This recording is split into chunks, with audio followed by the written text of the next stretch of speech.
loves, for today's video, ayan, nagluto po tayo ng chicken grilled. Kasi nga, ayan, bumili si Amo ng marinated chicken. So, niluto po natin dito sa air fryer.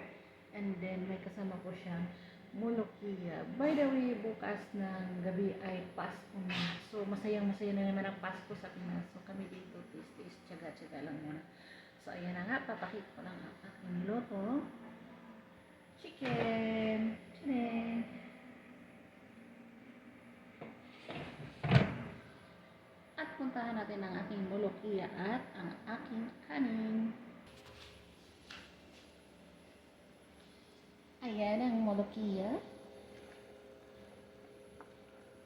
Sa luyot ito guys, na blender. Tapos ginisa lang siya sa blender na blended na kamatis at saka sibuyas.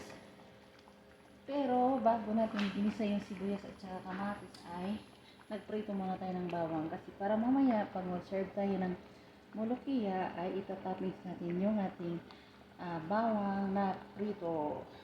At syempre, hindi mawawala ang ating white rice. Tcharam! Ayan po ang toppings ng ating white rice. Ano lang siya, onion at saka raisins na may tomato paste. Meron din siyang cardamom. So, turmeric na rin. So, maganda ang kulay. Talagang makulay ang buhay kasi Pasko. Ayan. Merry Christmas to all and thank you so much sa inyong support. God bless us.